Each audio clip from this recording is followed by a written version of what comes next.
right, welcome back, everybody, to another show of Flyway Connections. My name is Chris. I'm here with my buddy Joe. Joe. Hey, how you guys doing all tonight?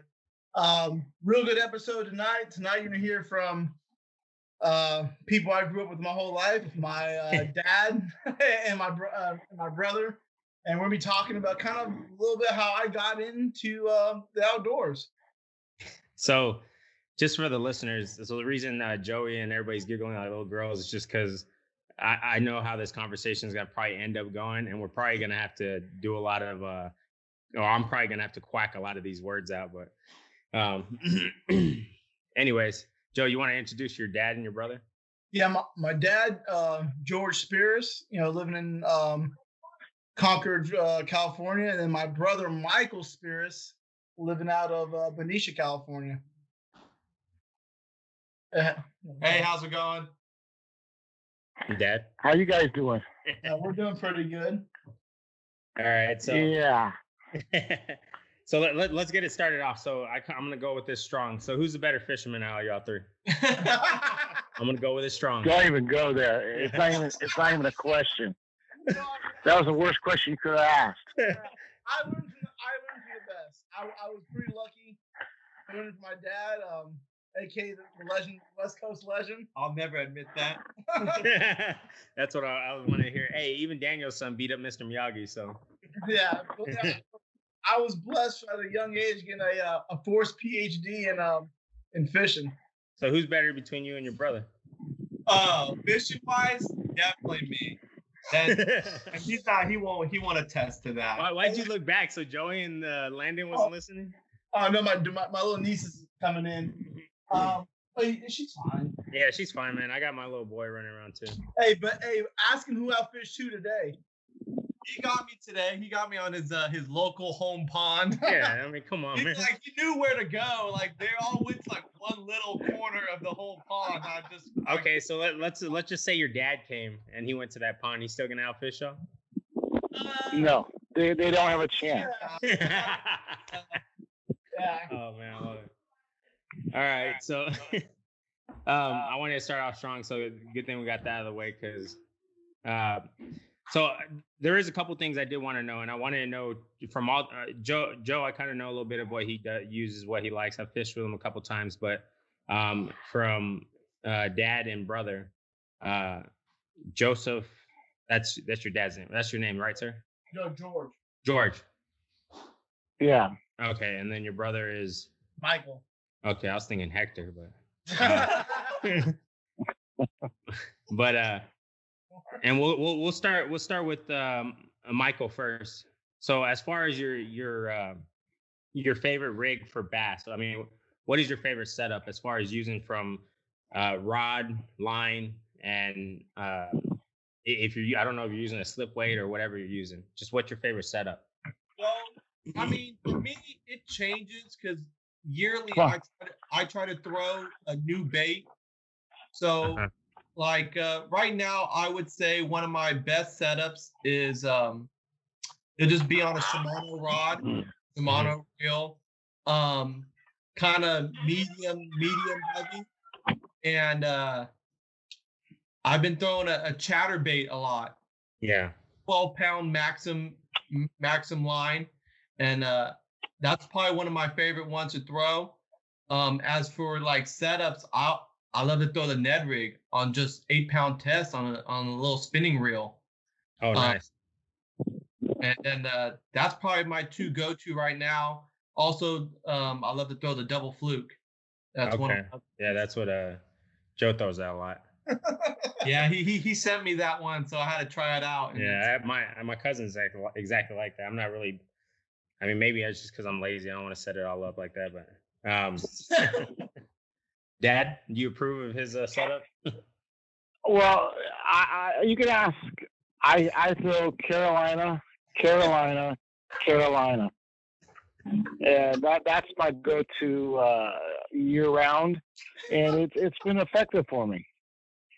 And they make fun of it, but that's what I do, and that's how I fish. So I'm curious, why do you guys make fun of the Carolina? I throw a Carolina. No, why do you guys make fun? It's because that's how we learn. Like, yeah, we grew up throwing Carolina, and then I Your dad doesn't come with the ages? Well, I try to throw new stuff. I want to learn something new every year. So, have you ever watched that movie, The River Runs Through It? Yeah. So I'd say that was me and my brother growing up, where everything, they're fishing in the mountains of fly fishing in the mountains of Montana. Everything was 10 to 2, 10 to 2, 10 to 2. Us growing up, and my dad said, it's effective. Yeah, I use it. Yeah. Where my dad will go there and he'll outfish. Fish anyone on that. He'll still outfish us to this day. Yeah. But because my two are Carolina and Texas rig, and that's just what I grew up using. So, I've tried that. Yeah, go ahead. I will throw other stuff too. I do like top water, and I will throw drop shot. Toss that out a little bit, but most of the time it is a Carolina. But you could throw so many other things on it. You could throw a lizard. You could throw a 4-inch worm. Mm-hmm. You could throw a brush hog on it, and it's all it's effective. It just depends on what time of year it is. Yeah, absolutely. So I heard. Excuse me. So I heard. So monofilling, and we didn't hear Dad's setup. So as far as your setup, what does your setup look when you're just bass fishing out there? I go a little light. I go 8-pound test. I'm probably a 7 to 7.5 foot rod, and I'm just about 90% all conventional reels. Okay, and that's what I like to use. Monofilling as well. Yes, I like mono. Yeah. Okay. Yeah. You guys don't use fluorocarbon? Yes, for the leaders, I like fluorocarbon for my leaders. Okay, I like fluorocarbon. Yeah. I don't like braided. You asked me, my brother. For me, I like mono because I really like that stretch. I don't like feeling every single tap. When we were talking about you got fluorocarbon, you feel the stretch. No, I think the monos when you feel mono, because mono floats longer than fluorocarbon. Yeah, but you don't get that stretch, like that stretch. Yeah. Mono. Because I'll tell you, I'll let a fish gut it. When I said the other thing too is Lake Braided is a clear water lake, so you want to use fluorocarbon for a leader, and then after that, you don't want to be throwing any braid really. To me, unless you got a good long leader. Yeah, I'm not a big braid person myself, so unless, like you said, unless I'm using for like a leader or whatever, but yeah, so you're pretty conventional as far as your rod and everything, 8-pound, nothing. Yeah, yes, crazy. I am.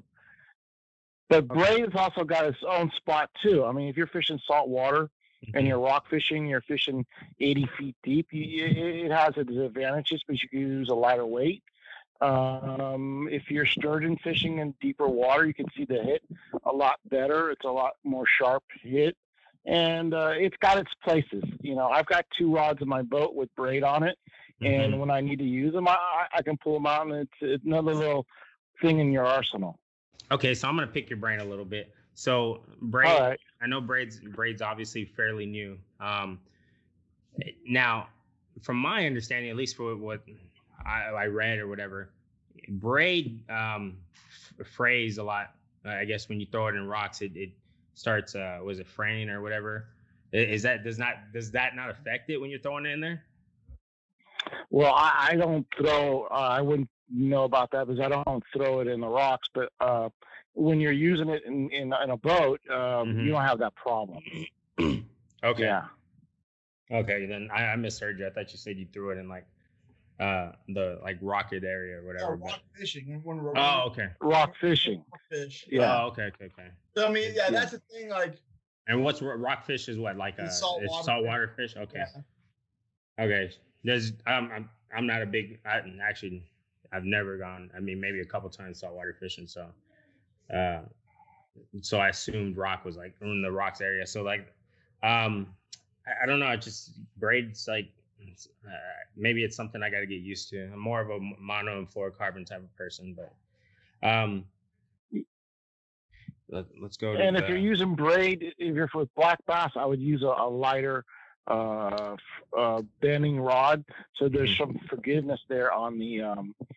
Unless you're fishing really dense stuff, rocks, and you're fishing heavy brush, then you want the braid and stiff rod. That way you can pull out the fish without no give. Okay, so when you're fishing, so that makes a lot of sense. So when you're fishing braid, as far let's turn it to freshwater. What kind of situation would you use your braided line for, or would you just use it for a leader?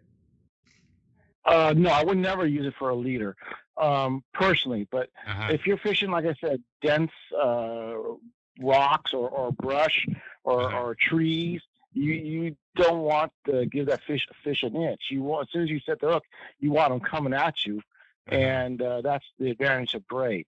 Where mono is going to stretch a little bit and it gets frayed, it'll break. Where braid is a lot tougher that way. Now, now, Dad, when you drop shot, do you use braid? Because that's the only time I'll use braid personally is when I drop shot.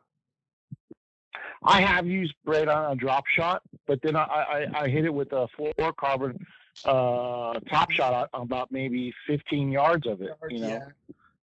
And then I tie into with an Albright knot into the braid. Yeah. So do you use so when you're using your drop shot and you're using it at different periods of like the spawn? I usually use the drop shot early in the season when the fish are down deeper, and then after that, you know, you could use it in different ways off points. If the fish are down deep, it's effective that way. Where Carolina is not as effective. Yeah, absolutely. You know. Okay. Nice. So I'm gonna try that a little bit more. So notes, man. Huh? Yeah, no, I'm about to. Oh, no. And actually, Michael uses more of a drop shot than I do. I mean, yeah, my drop shot, it's all mono. Yeah. Everything I use is mono. I have one rod set up for braid, and I really don't throw it because when I see braid or think of it, it's more for pitching and using jigs and stuff like that, and that's just something I don't normally throw. Yeah. So everything I use is 8 to 12 pound test monofilament. And you don't use fluorocarbon at all? I did buy some fluorocarbon just to try it out and see how it was, and it kind of just, to me, it kind of reminded me of mono. Yeah. I didn't really see much of it. To me, it's a more expensive mono. Yeah, I didn't. Just to be honest, I didn't see much of a difference. Yeah, I mean, I think the only difference is just that it sinks quicker. But I mean, obviously that's just like personal preference. I like it for other reasons. So how they're fishing, and they, you know, I kind of changed my ways personally fishing from just fishing here in Louisiana compared to what I do back home in California. Is I don't need that fluorocarbon if I'm throwing, you know, a Carolina rig where I already have a weight on it. Like that the sinking really doesn't, you know, it sinks like a quarter of a second faster. Like that's where I think the difference is. Okay, so Dad, so when fluorocarbon, what is your best tip as far as using fluorocarbon in winter wear at time periods? Well, like I fish Lake Berryessa, so it's a clear, like I said, it's a clear water lake, and that's why I use the fluorocarbon. Now, if you go up to the Delta where it's really stained, you really don't need it. But when you fish your clear water lakes, I would recommend using fluorocarbon. Fluorocarbon. Okay. Yeah. If it's a clear water place, you it's a little bit of advantage. The fish can see the line. Yeah, because I mean, my setups are fluorocarbon and mono. I do use mono. Most of my top water, I use mono, and then most of like, I don't know, my weightless Texas rig or whatever, it's fluorocarbon. So, but yeah, I'm definitely gonna. I definitely need to switch it up and try doing a little bit more braid work. I'll be honest, it's just something that I had a bad day with braid. I'm like, I'm never using this again, but that's just ignorance on my part. So, so when it comes to the pre-spawn, spawn, and then post-spawn, as far as brother and dad, what is y'all's favorite time of the period to fish, and why? Brother. Okay, who's this? Okay, I'll go first. So, I like the post-spawn. Personally, that's my favorite. I'm more, because I like light tackle. I love throwing the Cinco. I love throwing the double fluke, throwing top water.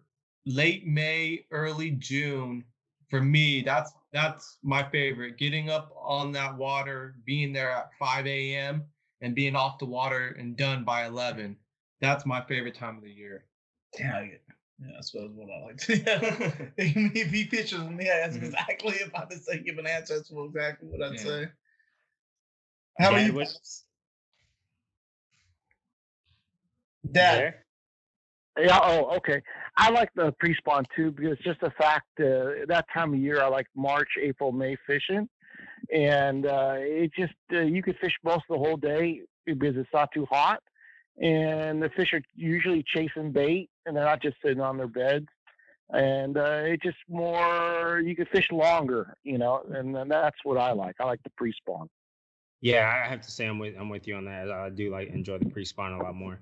So as far as and this is kind of a curious question for myself, and then obviously the listeners too. So I know you guys both have boats, right? Correct? Yeah. Okay, so yeah, you guys use kayaks at all? I do. Okay, or is Joe Very just a cheap one? vaguely though. Kayak fishing for me, because I don't have a really nice kayak. It's just with the oars. I don't have the pedal one. It's tough. That wind really makes it frustrating. So especially because I fish Berryessa all the time, I keep my boat up there. So it's just when I go up there, I'm just gonna pull out the boat. It's just so much easier. I got the electric motor. Everything's ready to go. Kayak fishing is nice when I go camping to different places. I'll bring the kayak. And I've had fun on there, but the wind really gives me a tough time. And you, sir, as far as like, I'm not kayak friendly, so I'm not kayak fishing. I'm not kayak friendly. Hey, that makes sense. I mean, if Joe can get on a kayak, you can get on a kayak. I mean, but I mean, I don't know. I mean, I. So what's the benefits as far as can we talk about let's say the benefits on kayak versus boat, or obviously get in those areas where let's say it's species of fish, get in those areas where we can't. Like for me, I probably all three of us have the most experience fishing with a kayak. And I think for me, fishing in those kayaks here in Louisiana, I like fishing the beds more. So it's a smaller profile when I'm fishing in shallow and on those beds. And then I like fishing. I mean, Chris, you fish with me a lot. You were used to at least.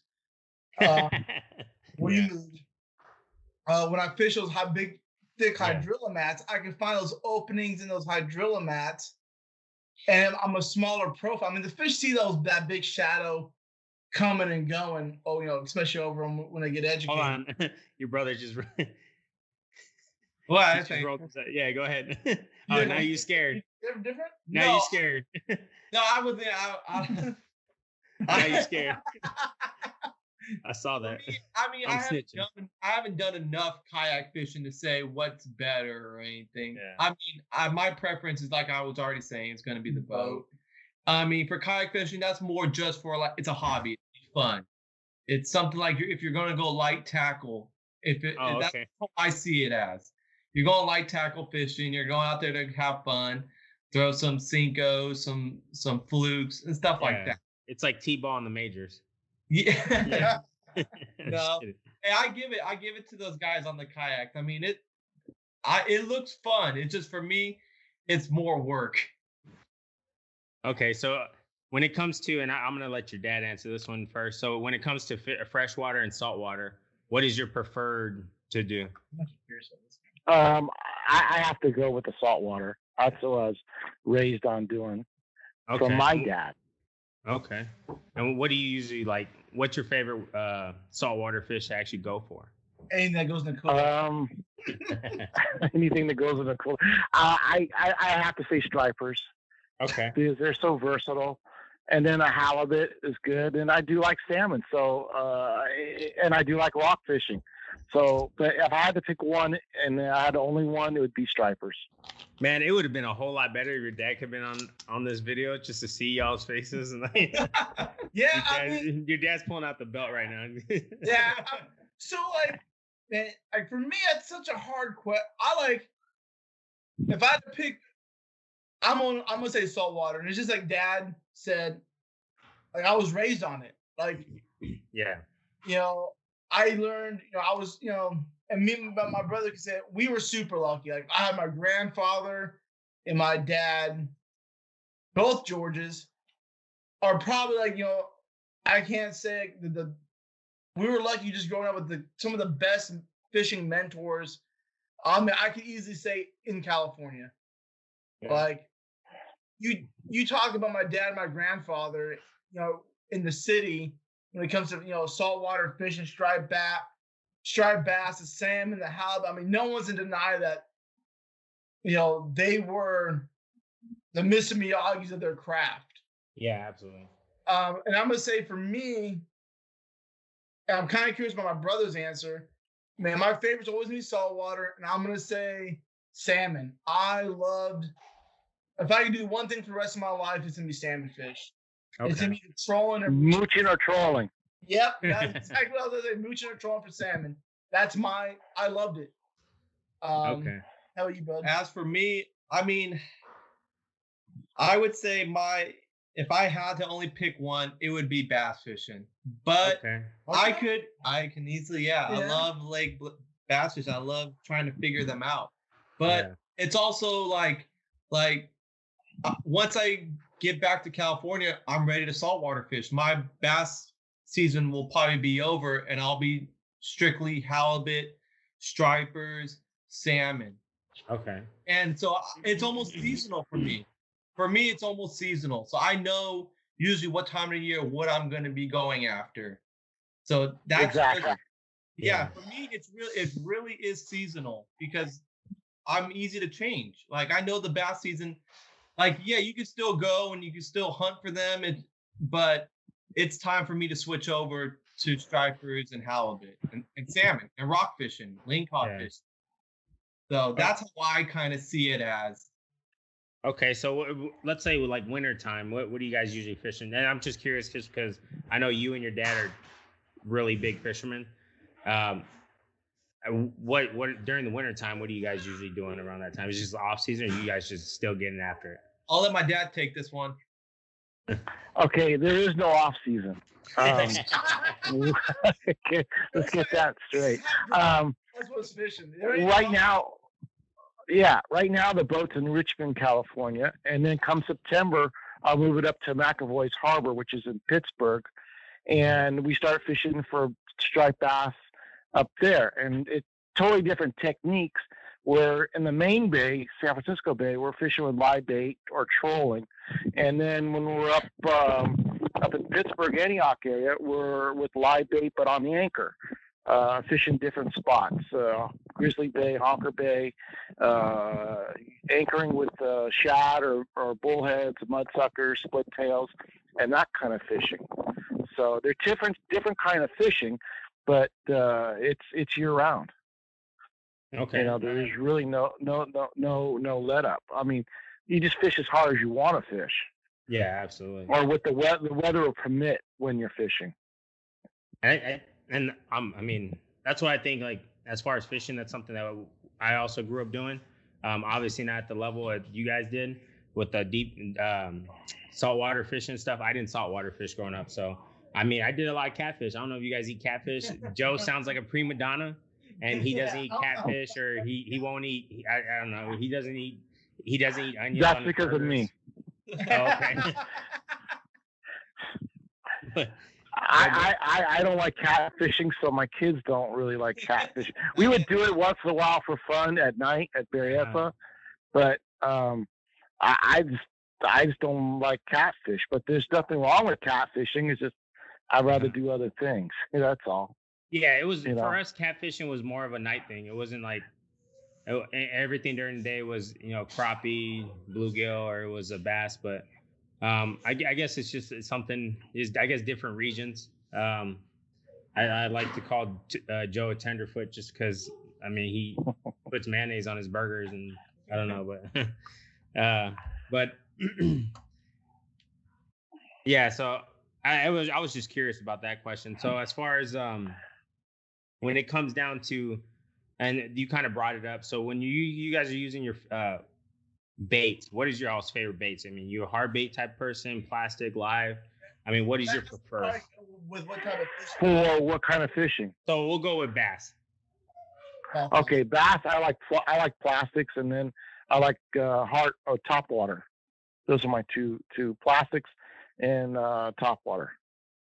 For me, for bass fishing, I've gotten into more top water. I love throwing a whopper plopper. I love throwing a glide bait.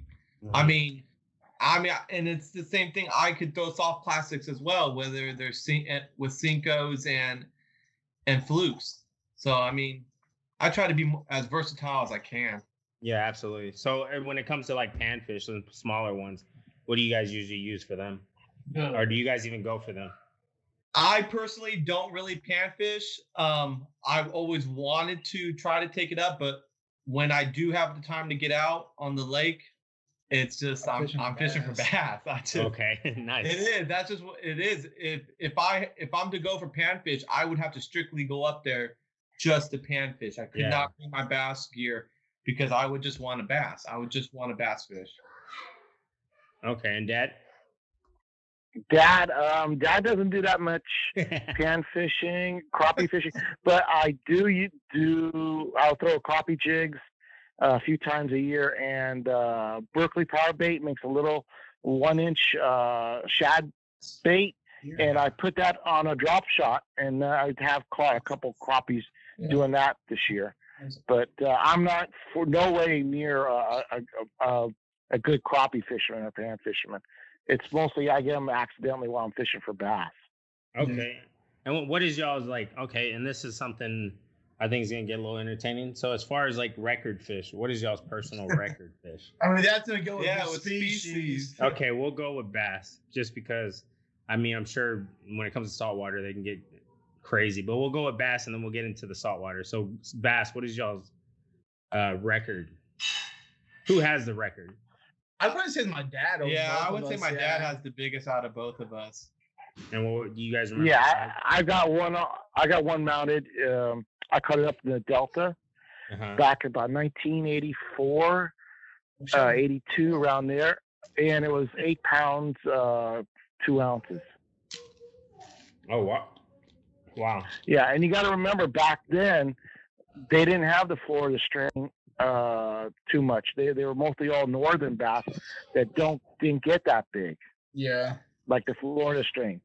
Once they planted the Florida string in Clear Lake and in the main Delta, they went crazy. Then they started getting 10, 12, 14, 15 pound bass, and it's fairly common too. Yeah.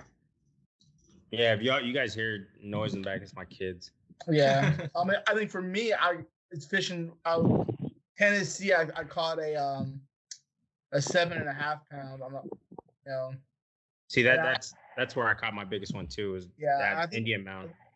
Michael probably dwarfs mine too. I mean, for my biggest one's out of Berryessa, and it's going to be probably roughly 7, and that's not even actually weighing it. Yeah, we never really grew up. Fish. Yeah, we never really grew up. We just wanted to fill a cooler. Yeah, whose was bigger? You just made the picture make it look like it was bigger, like you did earlier and stuff. Man, I'll tell you that my biggest regret growing up. If we had phones, man. Yeah. I mean, and we talk about this sometimes, and you've even rolled your eyes at me. Like, some of the stories I have of fishing aren't stories.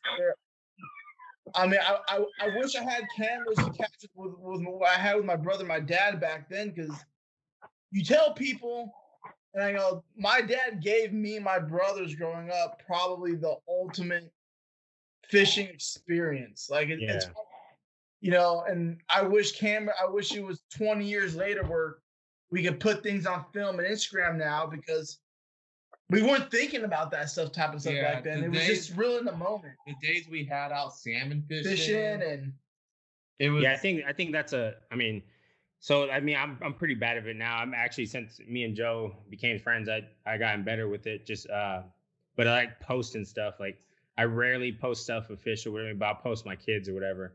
But I think that's a big I guess regret that people have. But I mean, I get it. Back then I wasn't looking at who caught the best. It was just really like how much we can get so we can eat.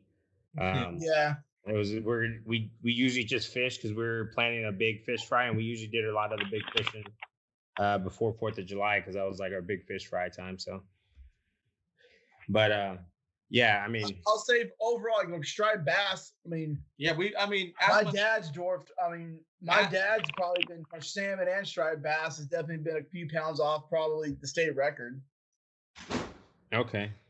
No, it was 52 pounds, and the state record's around 65, maybe 68. So yeah, this is how so me and my brother we were running boats when we were kids, pretty much. One story me and my brother could think about with my dad is, my dad worked swing shift growing up. And then we spent a lot of time with my grandfather fishing. And this is for me, salmon. One thing that sticks in my mind the most when we talk about big fish is my grandfather took us out, and we were lucky that my grandfather and my dad gave me and my brother the opportunity to venture out and really fish like an adult at a young age. So me and my brother, we're trolling for salmon, outside the gate, and we're limited out. And we have, we have some hogs. We have, fish that are about 20 plus pounds, 4 of them, or 6 of them because we have my grandfather in the boat. And what we do is we take my grandfather's big 24-foot Panyan. When we see my dad's boat out there, we drive by it and we put it on autopilot, and we're showing off our fish, laughing because we don't think he has anything. And your dad's just like, wow. This goes back to when I say our childhood was like the river runs through it. He reels up and he makes his tack past us. We're all trolling for salmon back then. And this man by himself has a 36 and a 40. How big was that big salmon? We haven't mounted. No, not that. That's not the one I had. That day there, I got a 42 pounder. Yeah. Now, me and my brother, I'm probably in high school and he's in junior high, and we're like, finally, we got him. And then he's like, psych. Yeah. He comes back and he dwarfs all of our fish. But that's what it's hard. Yeah, that day, how big were those 2 fish? You had a 42 and what, a 30 pounder? 36 maybe? About 33, 34, yeah. Big bet. Yeah, 2 and a yeah. And what'd you guys have? Yeah. We had a couple in the 20s. Which are good fish. But yeah, back then, those, even to this day, those were good fish. But for him to just pull up, just with the smirk on the face that he had when he seen us holding our fish. Because he knew what we were doing. We were talking shit. Yeah, I let you guys go. You guys bit the hook and sinker too. Yeah, we did. On that one. Yeah. That's hilarious. But I'll tell you guys something. It's not. I'm gonna go off the subject a little bit, but I'm glad I got an opportunity to raise you guys the way I raised you, because that's the way my father raised me, fishing, and then I had a grandfather that was into duck hunting, so that was a good opportunity for me. And then what I was proud about is my friends would call me up and ask to borrow you guys to go on their boat, because they knew you guys would catch fish. And that made me feel good. Yeah, I'll say for mine now, Michael's doing a hell of a job with my niece, like a hell of a job. And he's a great father. But with me, same thing, like watching my sons, and I say this a lot, watching them where they're fishing on their own now. And like Joey, I kind of push him in the mud sometimes because he's kind of like me. But his PB, he didn't need dad to catch his personal best fish. He did it on his own, and it was probably my proudest moment when I get a phone call and a text message from my oldest son, where he did it. He did it on his own. Like he went fishing while I was at work and caught the bass of his life so far. Christ knows that he's gonna do it. Probably he's gonna do it again and get bigger. Yeah. But yeah, I definitely and we thank you, Pops, man. We don't say it enough. Hey, don't. That was great, man. It was a great childhood growing up like that. Hey, that honestly, this is like another Father's Day special. That's actually really good. It's actually really, really good to hear, especially from Joe. He's not the sentimental type. I get to see the other side of him, and I can give a shit about it. Yeah. But yeah, that's crazy. That's insane. That sounds like a lot of fun. I definitely won't talk as much crap to Joe as far as fishing, but until I take him to my neck of the woods, then we'll see but we'll see. That's okay. So when it comes to dream hunt, and it sounds like Dad's done everything, but let's just say when it comes to a dream fishing trip, what is y'all's dream fishing trip? Okay, who are we asking first? Well, we'll end with you, Dad, and then we'll ask brother, and then Joe. So my dream fishing trip is honestly my dad. He's already done a couple of them. He goes on these trips out down on San Diego, long range fishing for tuna, dorado, white sea bass. I would love to go on one of those with him, my brother, and my nephews. That's probably that would be my dream trip on a 5-day trip. Okay. With all of us to go on one of those trips, because my dad's done a couple of them already, and he always comes back and tells us how much fun it is. So that's something on my bucket list that I definitely would like to get done. Okay, so and as far because that was another question, so that's one on your bucket list. So we'll get back to it, but go ahead, Joe. Yeah. For me, and my brother talked about this a lot because we laugh about some of these questions, and is this because they're funny? It's because of the way we grew up, and my dad was definitely the Mr. Miyagi of just all around fishing. Man, it would have to be not really like a dream fishing trip in the future, but kind of to relive the past, man. Yeah. Just maybe take my kids to go do what we did back then when we were kids. When we got to go salmon fishing. I mean, there was days where we went outside that gate, and we would come back with with me and my brothers, 4 of us, my dad and us 3 boys, and we'd have a limit of striped bass, a limit of halibut, and a limit of salmon, and it's just kind of relive those days.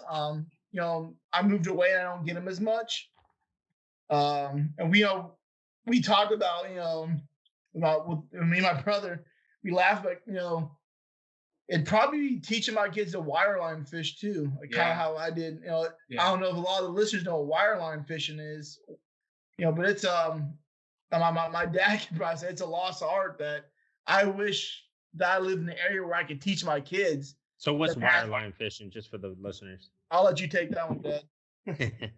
Okay, wireline fishing. It's been around since the 40s, and what it is you got a rod with roller guides, and you've got Manel wire, stainless steel wire, and you got hula skirts, which are hoochies, or I don't know how to describe them. Yeah, it's like the end trailer on a spinnerbait. Just a skirt. All right, and the leader is usually around 30 feet long, and you got a pound and a half weight, and you're you're trolling on the reefs, and you're bouncing or tapping the bottom, and you're covering a lot of water on a reef, and you're sweeping it along the reef, and it's really, really effective way of fishing. It's hard to explain on the phone. You'd have to see it, to really grasp the idea of it. Yeah, because now I'm curious. I'm going to go to California and figure it out. I know Joe talked about it. He said there's a lot of yeah, I mean it's a lot of fun, but it's different. It's a current running 2.5, 3 knots one way, and you're trolling 1.5 knots to 2 knots the other way. And when the fish hits, there's no give on that wire.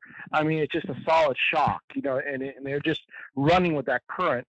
So there is a little bit of fun there, but it's just a very effective way of fishing, I mean, that's about all I could tell you.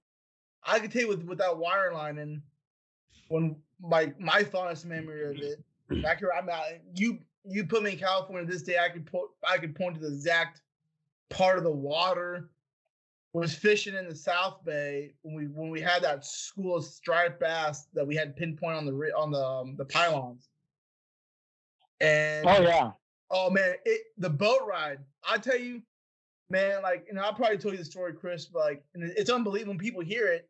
Mm-hmm. But the boat ride itself was, when I say we would have a 4-man limit of striper within less than 5 minutes. Mm-hmm. So you're hooking 2 and 3 fish on one line. Yeah. You know? And fighting them all. I mean, you're fighting 2 10-pound fish at one time. You know, so it's really, really effective. It makes a man out of you. Yeah. And it could be frustrating too at times too. Yeah. A lot of frustrating with your kids, huh? They would get bow time. If they got hung up on the bottom, we brought up it was bow time. I'd rotate them out and put another kid in their spot and keep fishing. It was like a bullpen. Yeah. And it was it's like a sweatshop. They learn quick. Yeah. Hey, that's good. That's good though. That's good. I like that. And God, I mean, listen, y'all. Actually, I wish I would have had some of those experiences. It sounded like a whole lot of fun, and I definitely need to get down to California with Joe and try that out and see, so I can embarrass myself, and Joe can make fun of it, record me doing this stuff. Hey, Dad, going back on the main question, what was your favorite, most memorable time fishing with all of us? I'm kind of curious now. Oh God, it had to be the times when we would go to the rock pile, get a limit of stripers on the rock pile, and then go out mooch for salmon. Yeah, and then but there were so many trips that we've gone on. Yeah, it's very, very hard to pick one, but that was the funnest I would have, is when we end up going mooching for salmon on a beautiful day and coming back in and staying overnight on my dad's boat, taking kids out to Izzy Steakhouse restaurant, and you guys ordering steaks and just having a good time. Yeah. When did you realize, like, man, maybe this fishing gene rubbed off on us? Right away. All 3 of you kids, you guys caught on really quick, and you enjoyed it. You know, that's the thing I saw. There was enjoyment. When I asked if you guys want to go, I mean, you guys were in the truck in a second. You know, it was no hesitation. Nice. Okay, so, wow, that's crazy. That's insane, especially from Joe. I mean, he barely wants to go to work. Yeah. But I mean, you can't really like deny wanting to do something like that, especially out in the outdoors. And I think that's a lot that has to do with this podcast, getting people out there in the outdoors and enjoying it. And then these memories like these, and it sounds like you guys got a whole lot of memories. So, and then we also did a lot of duck hunting too. Yeah. You know, I had them all out before they could even, hold a gun. We were, going out to the blinds and stick them in the blinds. And I was very fortunate as far as duck hunting. I had a couple places to hunt that I would help, put out the decoys, pick up the decoys. I would put out the gravel for the path, and they would in turn let me hunt. So they got the best of both worlds, really. Nice. Yeah. So no big game hunting for you? No, we deer hunter. Big deer hunter. Yeah, my grandfather on my mother's side was a big time hunter. They had 2,600 acres to hunt up in Ukiah area. Mm-hmm. Actually, it's Potter Valley up in Northern California. Yeah. As a child, I was going up there at their deer camp and staying a week at a time. And he would he did a lot of deer hunting. And I've only shot a couple deer myself, but it's hard to go deer hunting, crabbing, fishing. I mean, you have to get good at one. You have to pick one and stay with it. And you have to have the property to hunt and all that. And it's tough. So I picked fishing, and I did do a lot of duck hunting and dove hunting, a little bit of quail hunting. I shot a few turkeys. Pheasant. A lot of pheasant, yeah. Pheasant. So, yeah, it's hard to do everything. And then Yeah, it sounds like fun. Yeah, it was good. It was Okay. really good. So this And goes. then as far as my dream, Yeah, go ahead. Yeah, my dream thing would be I would like to take. So it's the same thing as I'd like to take my nephews and the boys out on a long range trip because they are really a lot of fun. I've been on about 8, 9 of them actually now. And I've been on 3 10-day trips, but a 5 to 6 day trip would be really nice. You know, the food's good, the fishing's usually they always put you on some kind of fish to catch, and it's just a good trip. Okay, yeah, nice. And you say 5 and 6 days, just all straight fishing out in sea. Yeah, 5. Okay. Yes. You spend 1 or 2 days traveling. It depends on what is running because you get anything from bluefin tuna, yellowfin tuna, yellowtail. So whatever's biting, that's what they're going to go after. Whatever they can get more numbers on the boat. Okay, so as far as fish, bringing that up, I'm actually curious too because again, I didn't grow up near the coast, so. And I've tried shark. Do you guys shark fish at all, or is that something you guys special tag for, or how does that work? I caught those on accident. Did you guys? No, my dad said no sharks in the house, so on the table. So I sort of raised my kids with no sharks. No sharks. Yeah, they're not allowed in the boat. Yeah. I mean, a thrush shark wouldn't have been bad. Yeah, I usually cut the line, make sure I don't even want to deal with them. Yeah. It's just because you don't like the way it tastes, or you just don't want to deal with having to, I don't know, whatever it takes. They stink. They stink. They smell bad. I've never caught a shark, but when I was in California and I went to San Pedro, I tried shark tacos, and I mean it was pretty good. So, but I guess you can make anything with any great seasoning good. I guess. Yeah. I know a lot of people are big on eating that thresher shark, but we were so specific when we went fishing. Mm-hmm. With tackle and everything. Okay.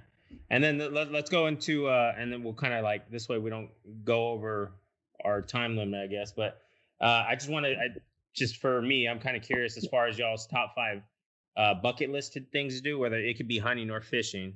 And then we can start with brother, then Joe, and then we'll end with dad. So what's your top 5? What's your bucket list things to do? And it could be a hunting, fishing, or just straight fishing. So I mean, mine's both hunting and fishing, but see, like I was talking to my brother earlier, it's not so much like he had said it earlier of stuff that we haven't done yet, but it's more of reliving those moments. Like I would love to get my nephews back up and duck hunting back in Lambertville, like where we used to duck hunt when we were kids. Yeah. I would take them dove hunting where we used to grow up when we were little kids going dove hunting every September. I would love to see them. I mean, even just like a basic camping trip to Lake Berryessa for bass fishing. I would love to do that with them. Or even I would also like to do one of these, a nice trip. I would like to go catch smallmouth up in Michigan. Yeah. I would love to stay at one of those lodges and catch and just go out there for smallmouth, light tackle, Ned rig, drop shot. That's one I would love to do. And I would say, I mean, those are basically some of my bucket lists. You know, it's mainly reliving some of the moments that I had and my brother had as a kid for my nephews to see. And with my dad, you know, it just because those moments, they were so good back then. So there's no species that you can't get in the U.S. that you maybe want to go after. Maybe I don't know, in Asia or. I would love. You don't get them in California. A peacock bass. Yeah, that's one I would love to catch is a peacock bass. Okay, that's good. Joe. Oh man, I mean, the apple don't fall from the tree in this family. And you see with me and my kids, me and my brother. I mean, you've probably seen us. I'm nodding on his answers because I mean that's just how I mean, we're like twins when it comes to a lot of this stuff. I want to relive a lot of memories. Relive Argentina, nothing. Argentina. I could do that here in Louisiana. I would say my biggest thing for I'm crossing my fingers. My brother, and my dad come out here in September. Is take my dad and my brother on a September teal hunt with the kids. I mean, because for me, that's something I couldn't do in California. But after leaving, my dream hunts would be going back and catching, fishing for sturgeon, catching. Sturgeon. I mean, it's hard to say, man. Like, I was fortunate. I was, the listeners. I'm not bragging or nothing. I thank the Lord. My dad and my grandfather did this with us. I'm so blessed to have the moments I had back then that I just want to relive them. And then probably do a September teal hunt with them, and really show them how how it is kind of different. Because you've seen the pictures of my teal hunts down here. Yeah. It's it's balls to the wall duck hunting for a 2-hour period. Yeah, it's a grind. Yeah, it's a grind. That's nice. That's nice. And Dad's bucket list. Whatever my bucket list. Yeah, but there's things I'd like to do, but whatever I'm going to mention, I'd like to include my sons and grandkids into this too. One would be a Kansas pheasant hunt. One would be, I'd love to go to Costa Rica and go for Dorado and sailfish in Costa Rica. And then the other ones would be just have the kids come over a weekend at the lake, Berryessa, do some salmon fishing, do some halibut fishing with the grandkids and my sons. And that would be on my bucket list. Nice. Well, it sounds actually pretty good. Everything's all family oriented. And that's something that I think the outdoors actually does a lot. Is it does bring families together, get that distress, especially nowadays, get that distractions out of there, the phone, cell phone. That's why I try to do my kids, try to like, hey, let's go out, let's go fishing, just keep your tablets or whatever it may be here. Because like Joe, you can remember, when I was a kid, we didn't have that. I think beepers didn't come out to like 94 or something like that. I don't even remember. I didn't have a beeper, but I wasn't cool enough. We had a Lowrance. But it sounds good. God, that was really good conversations. I really enjoyed some of that. I actually got to try that. I'm curious about that wire fishing that you guys were talking about. I definitely need to do that and kind of embarrass myself a little bit so Joe can have some more stuff on video that he doesn't already have. So I don't know, Joe's. Yeah, you might get bow time. Yeah, I might get bow time. That's a real thing. Oh man. But yeah, I definitely need to check it out. I definitely need to go back. I actually used to live up there, but I definitely need to check out the Bay Area. I haven't been there in, God, I was, I don't know, 5. So yeah, my stepdad was in the Navy up there. So, but definitely need to try that. I'm definitely gonna try to make that on my bucket list. Try to go saltwater fishing a little bit more. Maybe Joe can show me some of that. So, but Joe, you got anything else going for your dad and your brother? No, my brother will do a little bit more fishing here. I'll post some more stuff on Instagram. And then, hey, for my dad, like, hope to see you soon. Love you. And man, really, thanks for being on the show and letting me and Michael just relive memories. Well, I'm glad I really had a good time raising you guys, and I'm really, really proud of the way you guys both turned out. So, love you both. Yeah, we appreciate you coming. I appreciate you coming on the show. I know they do, but definitely hearing some of the stories you guys had. But brother, you got anything before we go? No, I'm just I'm glad that this I was excited to do this podcast with them. I really wanted to relive some of these moments and talk about them, and it was fun. It definitely was fun. Yeah, absolutely. Well, if we got nothing else, we'll go ahead and I'll end it with this. Again, I really enjoyed having y'all on the show. I want to thank Val and Honor Outdoors for what they do for service members and first responders. I want to thank everybody who supported us from this time and then now. If you do enjoy this podcast, please hit that subscribe button, whether it be Facebook or your favorite podcast platform. And like always, y'all have a good one.